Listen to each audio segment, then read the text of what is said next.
What's up, Ham Radio? Kilo Echo 8, Papa Zulu November, the Ham Radio Adventure Guy here. We got a great happy hour scheduled tonight. It's actually going to be our very first one of Knights of the Pota Roundtable. I told you guys about it a few weeks back, and I wanted to get it started. I probably won't normally do it on the happy hour. We'll probably switch to a different night, but I wanted to get everybody a chance to make sure and check it out because we got a really great show. If we're talking Pota and you guys don't know our guest tonight, you don't really do Pota. So I'm going to go ahead and bring them out. What's going on, guys? Hey, how you doing? It's good to see you. I'm doing great. I'm going to let you guys introduce yourself. Like I said, if they don't know who you are, they don't really do Pota anyway. Well, they might recognize our voices. I'm Carrie Wright, KB3WAV. And I'm Ray Wright, KC3 Romeo Whiskey. Like I said, if you don't know these guys, you don't really do Pota. You know, myself and Mike, K8MRD, we joke around. Mike says he's Papa Pota, and I always call him, I'm going to challenge him for his title of Papa Pota. But, you know, if there's a Papa Pota, it's probably Mama Pota right there. She rolls the roost around here. She's currently like number 2 in the ranked activators, and she's killing it. And Ray, he's up in there too, man. They're like the Pota power couple. So first off, let's tell everybody what got you started in ham radio. Oh, go ahead. Well, I've kind of been around it my whole life, but I think it was back in 2011. A friend told me, "Hey, they got rid of the code requirement. You should get your license." And I know Morse code, but I was like, "Okay, well, all right." And then it wasn't long after that, Carrie got her license. But what really started it was the NPOTA event in 2016. And we had heard about it, and I think it was Martin Luther King Day. I said it was a federal holiday. Federal holiday up in January. So no work. And I said, "Hey, let's try this parks thing. Let's go out and hit a park." And you know, when I look at where we're at now and what we started with, it's just crazy. I mean, we literally started with a marine battery on a hand truck with a telescoping mask on the side of it. And the radio that we put on the hand truck that we drug down the C&O Canal Trail and other places. Yeah, we started out with the 897. Yeah. That was our portable radio. We were the first activators to do Antietam, and they didn't know what to do with us. So they called in the law enforcement ranger, and he got to us and he said, "Well, I can't have you sitting up here right in front of everybody." He says, "Let me take you to a part of the battlefield that no one ever gets to." So they took us on a restricted part of the battlefield and set up, and he was just amazed that Carrie was getting people from, you know, across the states and even some DX. And he said, "Who's she talking to now?" And I said, "Puerto Rico." And he said, "Puerto Rico? I can't even get the other side of the battlefield with my HT. And you guys are talking to Puerto Rico?" We said, "Yeah." And then, you know, we hit a couple parks like that where the Rangers were really interested. And then the word kind of got out, and we just did all the parks we could. And then somewhere along the line, my lovely wife discovered that she was in the top 5. And that was it. The rest is history. I might be a little competitive, maybe a little bit. Hey, there's nothing wrong with being competitive. I'm a very competitive person, even if it's with just myself. And I agree. Like just like this year for Plaques Weekend, you know, this is my first year activating, and my first year in Parks and Air period. And I said, you know, I want to finish in the top 10 in the Plaque Weekend. And I finished 9th. Mm-hmm. So next year it's top 5, and after that I want to make a run for it. Right.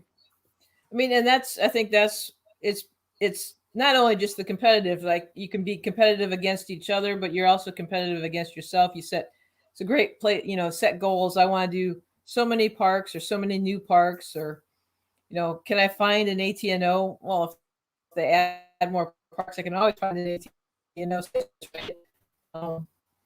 I think Right. And I mean, just, you can set go. It's Go fun. ahead. No, I said it's just fun to be out at the parks and, see things and talk to people around the world, really.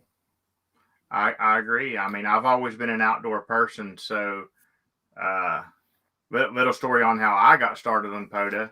I got my technician ticket basically just to honor my dad when he passed away, because he always wanted me to be an operator like him.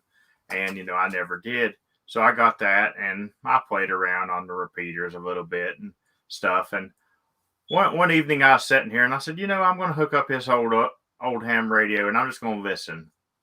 And I was listening and just scrolling through, and I ran across a Parks on the Air activation. And I listened and listened. I was like, that's pretty cool. So then I go to YouTube and I start YouTubing this stuff. And I was like, oh man, that's just awesome. I was like, I gotta get a general. I gotta start studying now. Mm-hmm. And that's it. The rest is over. I mean, it's my drug. But yeah, I mean, I really believe that, if even if you're not interested in ham radio and you like the outdoors and you just see or hear a post, I've had people come up to me in parks, and I'm sure you guys have too. What are y'all doing? And they just find the most interest. And we've got a couple of new club members that way. Sorry, we have a cat running across the screen there. That's okay. So you're competitive. Do you have what's your current goals for Parks on the Air? Well, right now I'm chasing Bill Brown. So for this year anyhow, I mean, my goal, I would love to get parks in every state. So I've worked all the states as a hunter, but I'd like to activate all the states. That will take a little more time and airfare. Right. I agree, but I mean, I can't. I done see my goal for this year. My first activation was March the 21st of this year, and I said I'm going to do every park in West Virginia by the end of the year. And okay. I'm down to 27 parks, so it's cakewalk now. I've got that easy. Oh yeah. But I already said next year I'm going to start on my goal for activating a park in every state. Yep. I think you'll probably be the first to activate West Virginia, if I'm not mistaken. I am, and the reason I know I am is because I've did 7 or 8 that were all-time firsts. Right. Yeah. And that's fun. I do like to find ATNOs, because it's a challenge, because they do get, it's not as easy to get them as the program goes. There's a lot of activators out there now. So you're not, well, I think when we started, it was a lot easier in 2017. There were not as many activators, so it was much easier to find the parks that hadn't been activated. Right now, I think one of our goals is to finish.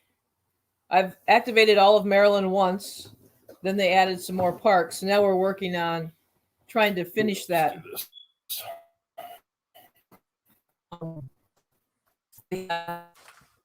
Roger that. Yeah. Yep. Your internet's acting up a little bit there. Can you hear me okay? Yeah, we can hear you. He Okay. touched the phone. Oh, okay. He can't touch the phone. So what's been so far? What's been your most memorable park that you've activated? Boy, that's for me, I like to call it my battlefield run. and I'll do a Civil War battlefield run. I'll do Antietam and Gettysburg and South Mountain and Monocacy. I'll try to do that like one day, like Veterans Day. I'll try and do the battlefield parks and stuff like that. You know, we've had some really incredible parks. Adirondack.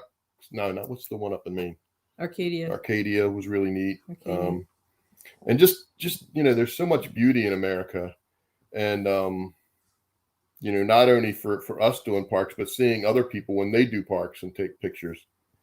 I mean, I love to see Kent's pictures out in the West when he posts them. They're just incredible. Yeah, I think. Go ahead. I'll just keep on running over to you. I think my most memorable would probably be Jekyll Island down in Georgia. It was my first ever late shift. I had been doing it for a little over a month, and I was like, I'm ready to step up to the late shift. And I got there, and the sun was setting over the water, and I got some really beautiful pictures of the sunset and a sailboat that came through right before 8 o'clock. And I was like, 8 o'clock hit, and I called CQ. And from the moment I called CQ, for an hour and 40 minutes, I never stopped talking. I mean, they came at me fast and furious. It was like 155 contacts, I think, in an hour and 40 minutes. And I was like, whoa, maybe I wasn't ready for that. But that was a really nice park. I really enjoyed that one. That's probably my most memorable one. And it is fun to, when you think about, it's basically field day every day. You go out to a park, you know, you just the pileups, and it's fun to do that. I think my most memorable park, I mean, they kind of go a little bit differently. I mean, I think the one that affected me the most was probably, I did Flight 93, and in the winter, and it was snow covered. And that was, it was just kind of trying to be really respectful and still make the contacts. But I mean, that was just a interesting place to go and to be able to look around. But we've also had, we took a ferry ride to do Smith Island in Maryland, which has got the Martin's National Wildlife Refuge on it. And, that was a memorable one just because of all the logistics to, set up you have to make your reservation to get on the ferry. We actually spent the night on the island. So we found an Airbnb because, there's not a lot of time to get an activation in from the time you get off the ferry until the ferry departs again. So we ended up spending the night. So that was a real logistical challenge just to be able to do that. So the fact that, and we were the first ones to do that one. So that was kind of nice too. Flexible wagon got a big workout that time because there were no motor vehicles. The Islanders can have vehicles, but the tourists coming in, you can't. You can bring your bike, or in our case, you can bring your wagon full of radio gear. Right. Yeah, you guys said Arcadia, and I think I'll be going up there next summer. I think I've got that one scheduled up there, so I look forward to that one. But it's funny that you mentioned you were chasing Bill, because it seemed like when I was in Florida, every single park that I would go to, like an hour later, he would be at. And I even messaged him a couple of times. I'm like, where are you going? I'm just gonna set up with you. Where are you going next? He did one that I really wanted to do. It was the fishing pier that was open 24 hours down in Tampa Bay. Do you know the one I'm talking about? Right. Yeah, I think I've worked several people on that one before. Yeah, right. I definitely hunted them. I definitely want to do that one when I go back for sure. He was actually on the show a few weeks ago and talking about some CW and stuff. But yeah, he's a good one to chase. He stays busy. And he's, not done very long as well. I think we went straight from the end Pota, 2016, and basically we didn't want to stop. So we said, what next thing is, and at that point it was, the worldwide flora fauna / Pota. I mean, that was an option, and we said, okay, we'll just keep doing parks, and it was fun to, have a little bit of we added new parks and things like that, so it wasn't just the national parks. Once they started adding state parks, it just made it more of an adventure because there's more available at that point. So having, we're going on we're finishing up our 5th year of doing parks. And I think the fun hasn't stopped, which is pretty cool. I don't get tired of doing parks. I think one of the best things that really has come out of it is just meeting other ham radio operators around the country, whether we meet them virtually, on the air or in chat or in Facebook, or actually meet them in person. Bill was doing a road trip up here, and so we were able to activate several parks up here with him, and that was pretty cool. We went out to Michigan, and we met up with Kilo Alpha 8 Hotel. So, to meet somebody up there. We were down at Hamcation, and we met Justin. So that was, that's been kind of fun. We did New York. We did Long Island, and we got to meet Lou and Sally. Nice. And activate some parks out there. So, it's fun to do the parks, but it's also fun to meet the people. And we've been activating in different places, and another ham radio operator will say, "Oh, I heard somebody was here, so I just thought I'd stop by and see, what you were doing, and what your setup looked like, or things like that." And it's always fun to learn about what other people's setups are, ways to improve our setup, to be able to share what we do with somebody new, and just to have a good time. We like to do, as Ray likes to call it, the wolf pack. I'll let you explain your wolf pack. So what a wolf pack is if I can get maybe 4 or 5, between 4 and 8 other operators. And what we do is we will then hit the parks in succession. So we'll all show up at the first park. It gets confusing sometimes for the hunters, but we'll work all 8 calls 10 times. And then 7 of us will leave, and we'll go to the next park, and then 6 people will work 10 calls, and they'll leave and go to the next park while we leave 1 person at that park to continue activating. And then we'll do that throughout on a run. So we'll actually be activating, anywhere between 4 and 8 parks. And then say if we left Carrie at the very first park, she'll go back, catch me at the second park. She'll get her 10. Then me and her will go to the third park. We'll get our 10. So we're getting our park to parks, but we're also activating 6 parks in a row, right? So then we get to the last park. We all look at where the next 6 parks, and we'll go down and do that. So we've had, what have we done? A 20 park run? 22. We've done a 22 park run. It was, so it was Ray and I. It was November 3, Victor Oscar Papa, and Jason, Whiskey 3 Alpha Alpha X-Ray. Got the boss. Wow. So, and we've done another one. We had the Whiskey, DC one. We did the DC one where we did all of DC in a weekend with a group of, we had 5 activators on each day. So we rotated through the parks. And at that point, there was 3 of us actually did both days, and were able to completely activate DC in that weekend, which was a pretty good challenge. And I think how many's in DC? Well, they've added more. So at the time, I think there was 28. I'd have to look and see what the number is now, because they've added a couple more in.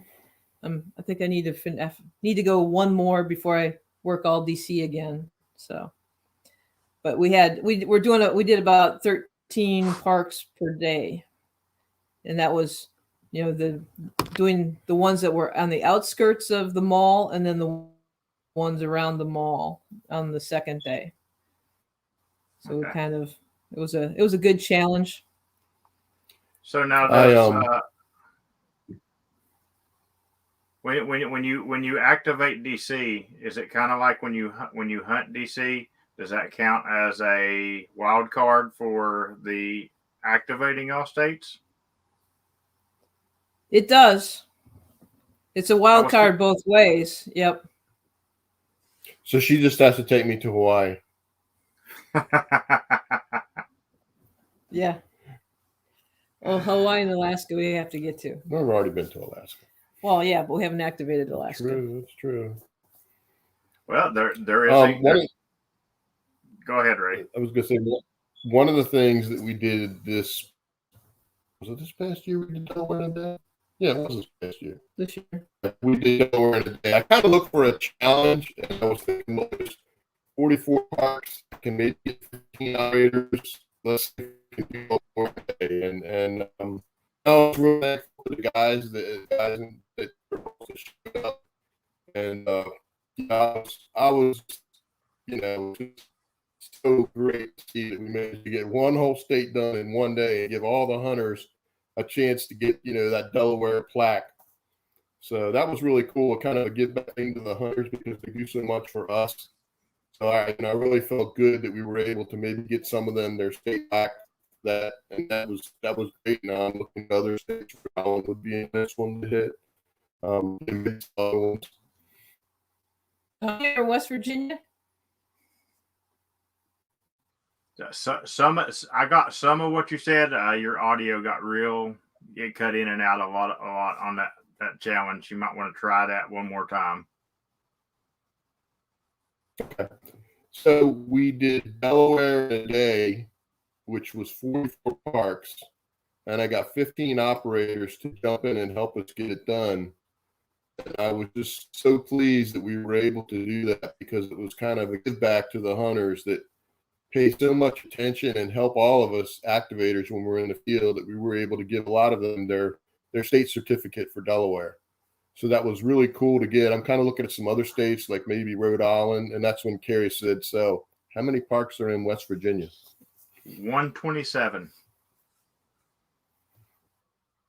There was 128 and there was 128 and I'm trying to remember which one it was. One of the wildlife management areas lost their lease or whatever, and they stopped that one, which I had done activated it. So I was on track for the 128. But, we have one of those in Maryland too. Yeah, I was looking at your all's awards, and you guys have crazy amount of awards. Do y'all have a favorite award that you've earned? I like the radar awards. So being, the idea of roving is it's just a challenge to be able to plan out so that you can get as many parks as you can in a day or in a 24-hour period. So I think that was kind of one that I focused on to begin with. And, I think I have probably one of each one, at least one of each one, if I put all the log or do all the paperwork for it. So I think I like that one. Yeah. Yeah. I'm definitely special in their own way. I'm definitely a radar award person too. I like the roving and the challenge of it. Sometimes I'm just not that person though that can leave. Like if they're still calling, I can't go right after I get the park. I got to get every last call, and then the second they stop calling, I'm out. But Right. I gotta get every hunter because I know how it is. I've been hunting before, and somebody be like, all right, I'm taking one more. I'm like, but you've got a pileup of 30 people here still. Yeah. Yeah, and I know I've done it both ways where I know on the Plaques weekend, the first time it was basically Ray was going, okay, you got to get your 10 and go, or you're not going to be able to get all the parks in. But that's not easy to do, and especially like if you're out, if you've gone out and you're doing a rove in an area where it's not local.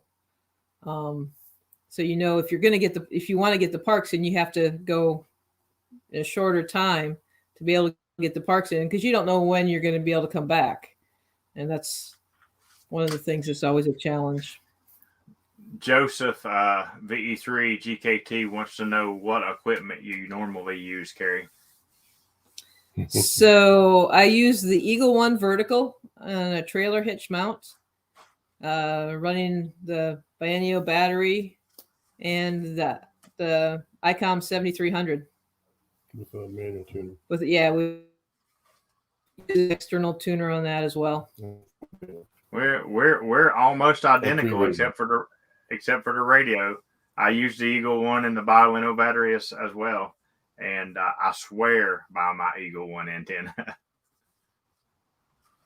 I mean, it's served us pretty well. Somebody just did a races drill this past month, and the drill was to do an HF, basically get out someplace and set up HF and make contacts. And one of the guys said he was having a real hard time. He doesn't normally do HF, but and he said some of the you're just using a vertical, that's not going to do any good. And I showed him my logs from the day that we did this drill, and I actually had Alaska, I had several contacts in Europe, I had Iceland, down to Florida, Washington, California, up into Maine, and I told you this is a vertical, so don't let them tell you that vertical isn't any good just because they don't like the vertical. Because I haven't had any issues getting around the world with the vertical on the back of the truck. So it does a pretty good job. He also wants to know if you use 100 watts. It goes going down.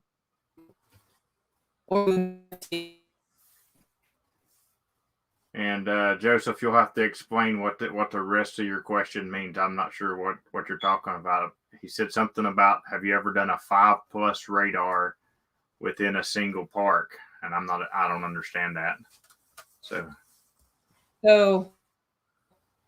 not within a single park, because most of the parks aren't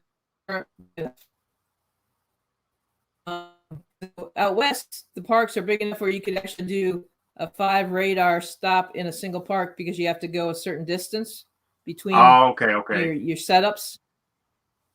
So most of the parks around here aren't that big. So we've always done them with separate parks for the most part. Yeah, I wouldn't know what to do with a park that big. Around here, Joseph, some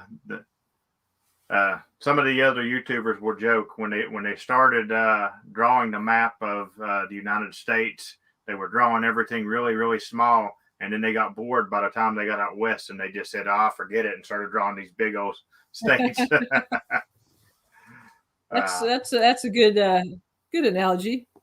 I mean, it's really the truth, though, if you look at it, because over here on the East Coast, everything just little tiny states, and you go out west, and they're like 3 times, 4 times the size, and I'm like, man, their states are huge. Right. Lots of distance between parks. Yeah, they say in Texas it's really hard to activate like radar awards and stuff because they're really far apart. Right.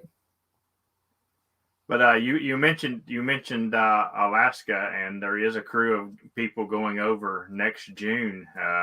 I'm sure they would love to have you guys going over with them. Yeah. I'm going to try, but I don't know that it's going to happen because I've got a lot going on next year. But I am planning on trying. Okay. I hadn't heard about that one. I know a group just met up with Jeremy and did a bunch of parks earlier this summer. So that would be. Yeah. That'll be the same. They're part of the same crew. Okay. And of course, Joseph is going to ask, and he says this is the most important question. And have you guys ever used 60 meters? Yes. Yep. We don't do a lot of 60 meters, but we have. And we definitely chase it if I see. Joseph is Mr. 60 meters, and it was funny because we did a park to park not too long ago, and he gave me a 5.7, and I was like, "But Joseph, I'm on 60 meters." He said 5.9. That works. Oh, but what about activators or hunters that you have worked so many times that it doesn't matter how big the pileup is, you can pull them out of, even though they're a lower signal than everybody else that's booming in, but you can just hear them. You got any of those? Oh yeah. Well, Kilo Alpha 8 Hotel, and if he says Honolulu, at the end that there's a little there. Whiskey Delta Zero Alpha Charlie Bravo will come through just about any time. I can hear him, and I would have to say our Alpha 5 Uniform Yankee and Uniform Zulu. I think they'll come through the pileup anytime. You just know them. You can hear the Alpha, and you say, "Oh, I know that. I know who that is." And there's so many of the core group that started with us that we just know their calls, we know their voices. Mm-hmm. I tell people that Carrie has her own Pota pit crew that will, they kind of take care of her and stuff and follow around. There's been times when I've actually texted them to find out where she was because she didn't have any cell service and I couldn't get her on the radio. And I'm like, these guys in there, they've actually called. I've actually sent them a text.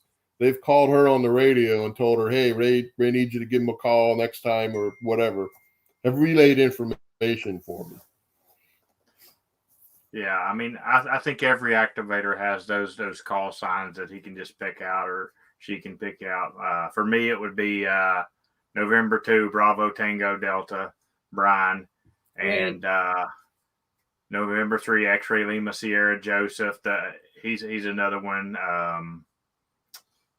There's a couple. Alpha Bravo 8 Lima Eddie. He pops through like forever on me. And of course, everybody. November 5, Hotel Alpha. Yeah, I was going to say, of course, everybody gets the Hotel Alpha train. Yep.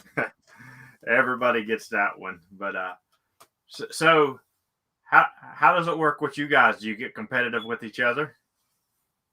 No. No. I don't believe that from Carrie.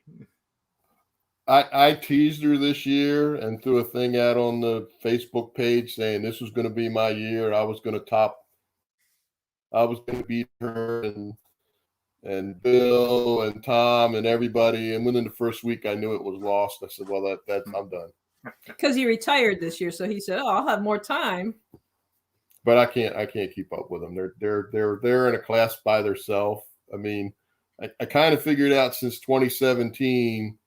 The top lead has gone up by 200 to 300 every year. And I told her at the beginning of this year, I said, the top lead is going to have to be over 1,000 to 1,200. And well, Bill just crossed over 1,000. So that's a lot of parks. Yeah, it Florida definitely has a lot of parks. And he's kind of lucky though, because his job sort of allows him to travel and activate. So That's gotta help. I know. I wish I could activate while I'm at work, but it doesn't work for me. It's pretty much an evening time or weekend thing for me. But when it gets to weekend, I hit it. It's nothing for me Right. to do like you guys. 20 parks in a weekend or something. Right. And that's, I think, the couple times I've, like I said, I've teased him because he's retired now. He should be able to do more parks, because basically I go into work, I get off work at 2 or 3, and I head straight for a park, and I'll work several parks on working my way home. So She puts in 40 hours a week doing parks. I and 40 believe hours that. a week, and 40 hours a week doing work. So Doing work, yeah. I sleep sometimes. She kinda. does. She needs very little sleep, where I require a lot of sleep. So I mean, my own goals is I like to keep in the top 10 somewhere if I could do that. I mean, I don't know that I'll make it this year, but if I can keep in the top 10, that's kind of where I like. What are you? You're around 14 right now? I think so. Yeah. I think I still have some logs for him to send in. So Don't I do the tell me that. logs. Don't tell me that. I thought I was gaining on him. Oh, is your guys' log coordinator? Is he pretty quick? Oh yeah. I mean, that's it depends on what's going on. Usually, if there's something going on, they'll let us know. But we do. I usually send them in bulk, so I think that I don't usually send in less than 10 parks at a time. So half a day for you? And that might be just half a day. If it's on a weekend, it's on a weekend. She normally does on her way home from work. She'll do anywhere between 5 and 8 a night. Wow. Yeah. But that's those repeat offenders, and I tease him. I said, well, I can't go to get new parks if I'm leaving from work. There's no new parks around me really that I can get to in a reasonable time. So I have to just do the repeat offenders. And that's the bad thing for me right now. Like I said, I've got 27 parks left, but all of them are at least a 3-hour drive for me now.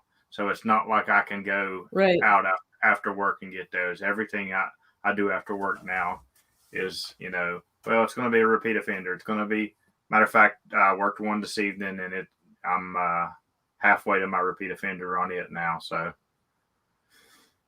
and it's one of those. The one thing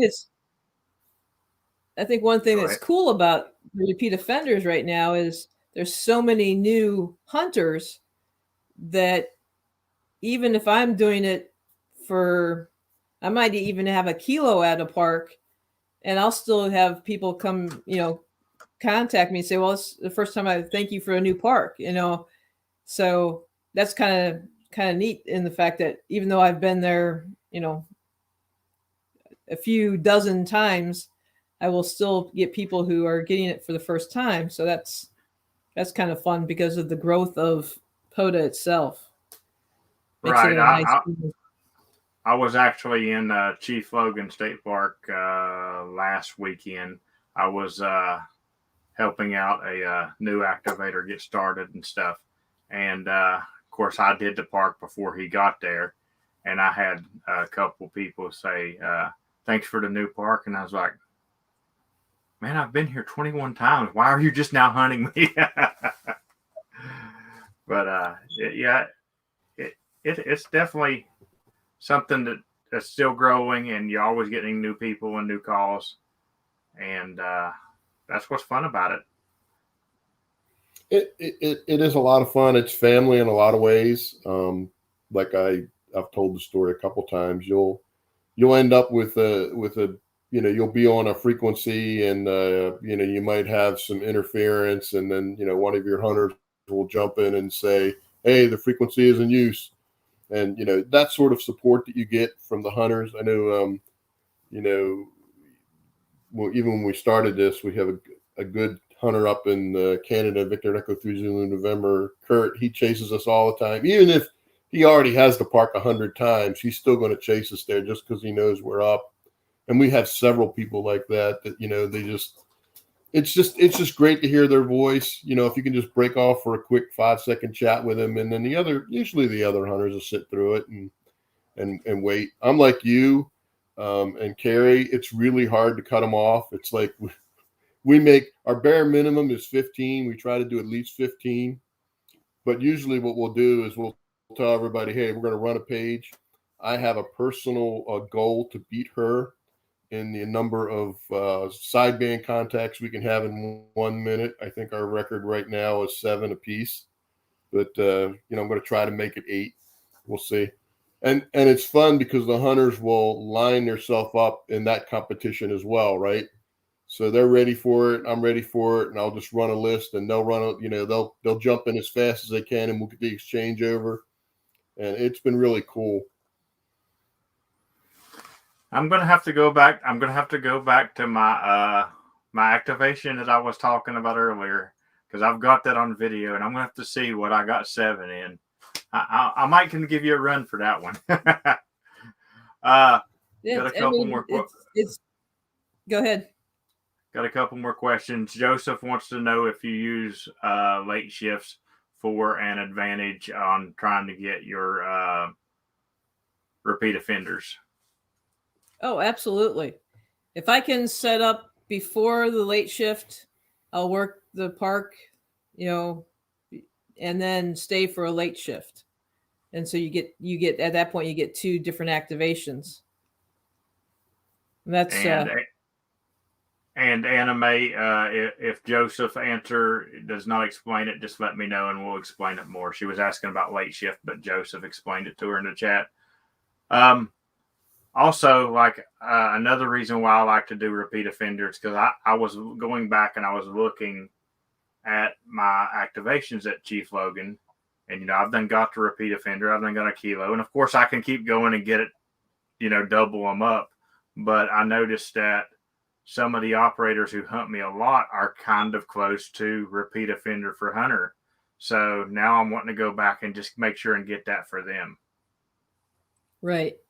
And we've put out to different folks as well, what's your list in Maryland, or, parks that, if you to work all of Maryland.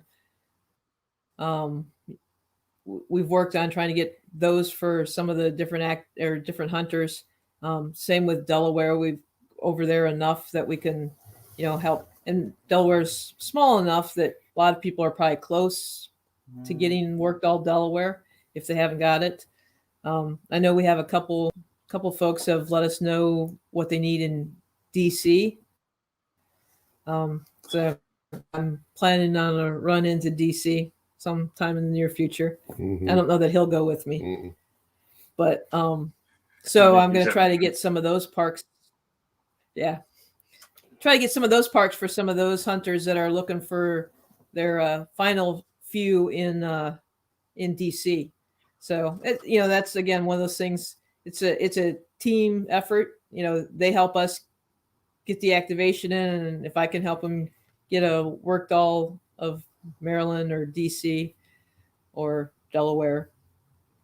Yeah, I would gladly go to any park for anybody except for Hilbert Hill Wildlife Management Area. I'll never go back to that place ever.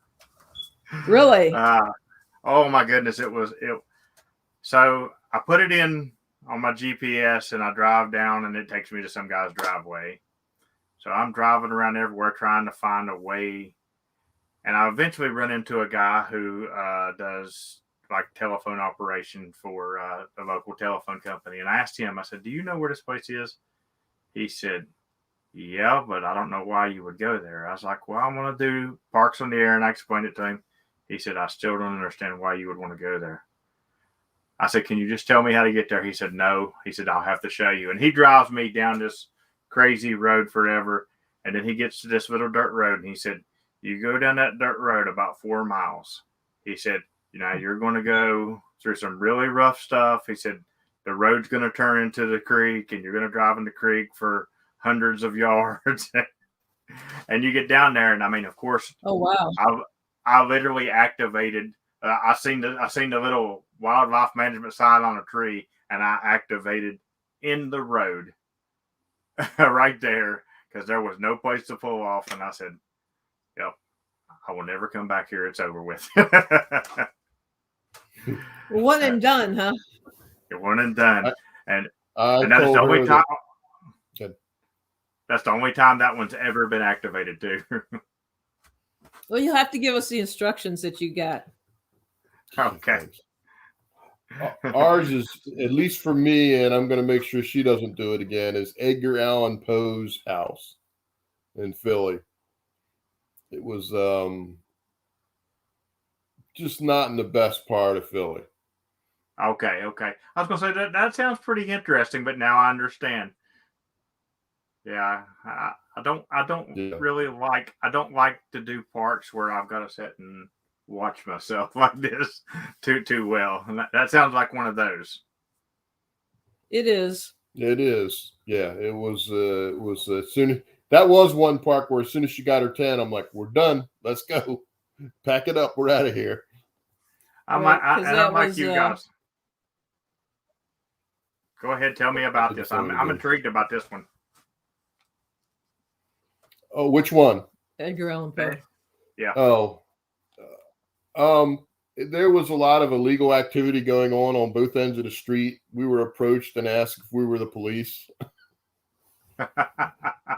So it was just time. I said, no, we're not the police. We're not going to be here long. We'll be gone in a couple minutes. Just bear with us.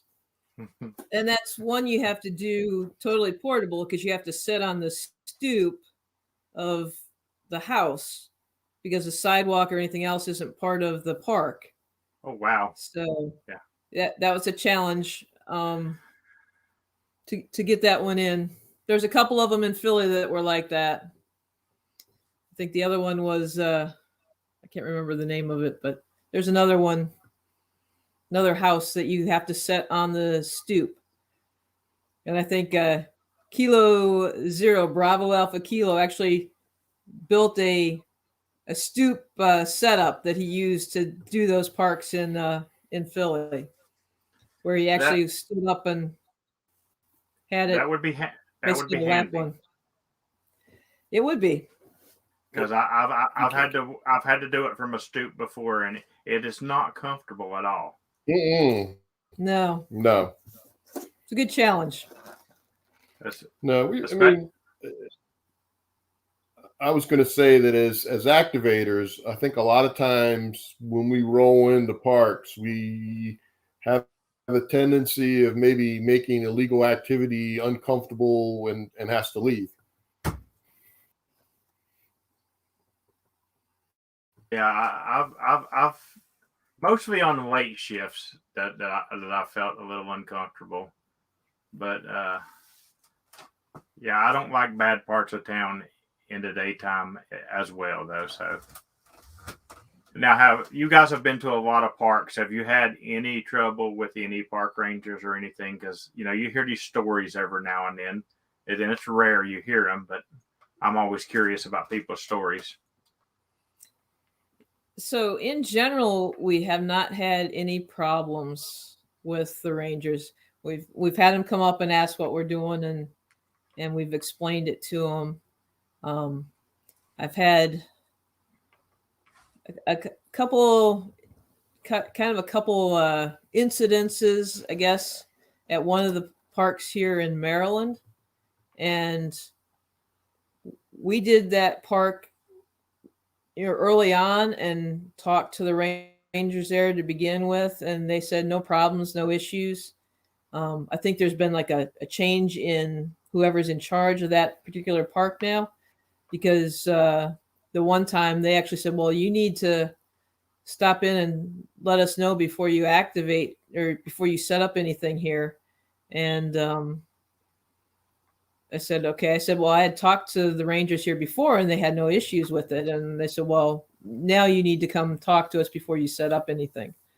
So that's a state park, which usually that's not an issue. I think the only other one was a national wildlife refuge, where I think they didn't like where we were parked to begin with, where we were just kind of on the side of the road. And they said, well, you go park in the parking lot, and I'm going to check to see if you can actually go ahead and do what you're doing, but I'm going to stop back by and let you know if you can do it again, or because, he was going to check on whether we had the authority to do it. He never came back. So I guess he figured out we were okay, but he did make us move from where we were to another location. But I think that's about, can't remember any of the other ones. No, the kid that lit you up. The one that lit you up the one time. What? At Monocacy. Oh, well, so yes, we did have one more time where we were set up. It was a late shift. So, and we were in a parking lot, and it hadn't closed yet. And, but it was getting dark, and the law enforcement officer ranger rolled in and spotlighted us and said, and I was getting ready to get out of the car and tear down the radio anyhow. And he said, stay in your car, on his speaker, stay in the car, don't get out. I said, okay. And then once we explained, he was fine with it. But again, it was, they have to be careful because they don't know, although with a 30-foot pole sticking out of the back of my truck, I'm not sure I'm going anywhere fast, but they just need to be careful. I understand that. So, and Yeah. it's an education process. I mean, once they become familiar with you and kind of know the setup and what to expect, then it doesn't happen again. I think the confrontations that we have had, not really confrontations, a young law enforcement ranger will come into the area from another area and maybe not understand everything.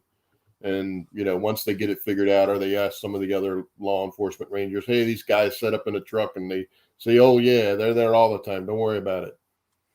And we've had words of, some thanks from them as well, because they said, you guys are frequenting so much that it's kind of helping us in the fact that, people just don't like to show up and do things when there's trucks with antennas all over and people talking on microphones. Yeah. I've only had one issue, and it wasn't really you can't do this issue. I was at Fort George something in Georgia, and it was almost time for them to close. It was about 20 minutes till they close, and the lady ranger comes out, and she's like, we're going to close in about 20 minutes, so if you don't care, be done in about 10 minutes. And I was like, okay, no problem. And because I didn't have my contacts, and I was just going to finish a few more.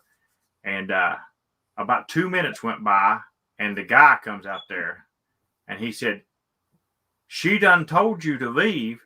If you don't leave now, I'm going to call the cops. I was like, well, I'll leave now, but she told me to leave in 10 minutes. It's been 2. Are you arguing with me? I'm like, no, I'm taking it down, bud. Yeah. But I guess he was ready to go home that day. Yeah. And we, you get that. You, for the most part, I would say, 99.7% of our interactions with the Rangers has been positive and helpful and funny in some cases. And the other 0.3% has just been education. Right. Mine's all been really, really good. Now, I've had a few pull up in their truck and just watch me for a little bit. And I'm like, you can come over and ask me. Because I normally got a sign up with my call sign and everything saying what I'm doing. But because I like talking about it. But, some of them will just sit in their truck and watch you for a little bit and pull off. But right. You guys use Eagle One, and I do too. I'm going to tell you my funny story, and you can tell me if you have any. So I was going around the back of the vehicle one day to start lowering down the Eagle One, and this old woman pulls up and she says, "Aren't you scared you'll hit power lines driving down the road with that?" And I was like, "Oh my goodness! You ever had anything like that happen to you?" Yep. We've had that. We've had. Are you searching? Are you bear tracking? Or are you the obvious thing if you're near water?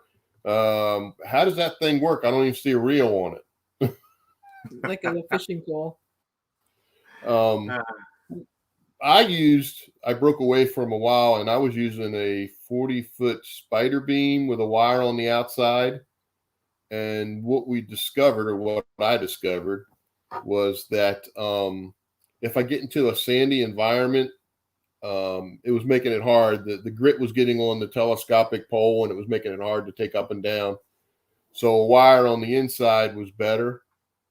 Although I do take a challenge, and one of my friends bet me that I couldn't get an electric horse wire fence to work as an antenna, and I said I bet I can. So we ran the 11 string horse wire up the pole and hooked it in, and it worked. So, but I've gone back to the Eagle One now just because of the wire being up on the inside. You don't get the grit and stuff that you would get. And the other thing I had was I had wind issues with the wire on the outside of the 40-foot. When it would really blow, it would pull the wire up, and I was getting, maybe if I was close to some trees, I'd get some tangle and stuff. Now, I'll tell you what, the Eagle One is tough too, because when I was on my way back from Florida, I stopped. It was actually here in West Virginia, and I did Camp Creek State Park. And I actually did it from the car because, I inside the car, I didn't sit up at a table or anything because I was on my way back, and, I'd been driving forever, and I'm wanting to get home. But, of course, I'm getting another park in. And I could tell the wind was blowing outside, but I wasn't paying much attention. And finally I get done and I get outside, and I mean, that thing is just bent over so much. I don't know how it wasn't snapping. And I'm like, well, this is a really tough antenna. I've put it to the test this time. Mm-hmm. Unfortunately, right now he's having a hard time getting some of his parts in to make the Eagle Ones. I have a couple of friends wanting to get them, and they keep calling him. He's only like an hour and like 10 minutes from me. So I just go down there and get mine when I got mine. But he's having a hard time like everybody else with the shortages and stuff. It's unfortunate. Yeah. Yeah, it is. It is. But it's just been great to watch Pota grow in leaps and bounds, and all the new operators, and for us it's fun for us to watch new couple activators that are getting out there and getting on the air. That's been a lot of fun and enjoyable to see. I enjoy seeing the young kids that are getting on, and activating with their parents and stuff. I really think it's I think Pota is a very good thing and a good institution, and it's done a lot for ham radio. Yeah, my grandson, I go camping with him a lot, and of course I'll be activating, and he'll always come out there, and he's like, I want to say 5'9" West Virginia, Papa. I was like, okay, come on. So I'll be like, please hold for your signal report from a 4-year-old. And he'll be like, 5'9" West Virginia. We've got our two son-in-laws now have gotten their tickets. They both got their generals now, and we're actually going to help the one set up his equipment this weekend when we go out. I think we're going to help him get set up. And it's just it's a good thing. It's more family, or there's a lot of things you can involve the kids and stuff in. Like you said, I love hearing the kids when they're on the radio. Mm-hmm.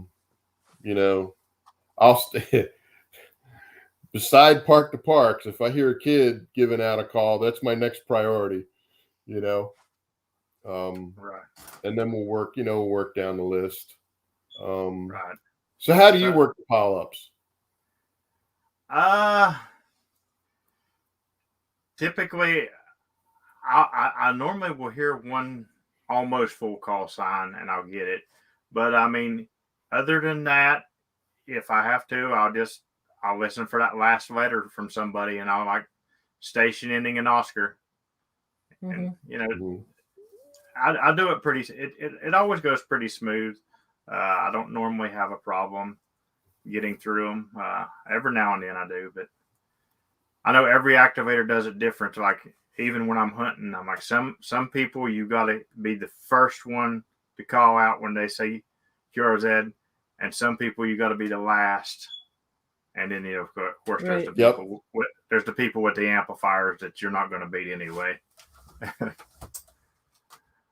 But that's true. Well, we are going to wrap this up because go ahead. Oh, I was going to allow Mom in the RV. We'll get to an area where she hasn't done parts. We'll set up there, and then we'll use that as our staging vehicle, and then she'll run out and do all the parts around her. I gotta ask you when you're hunting, how many times have you not gotten through and you've yelled in the other room and told Carrie to come in here and call for the guy just so you could get him? 90% of the time. I knew it.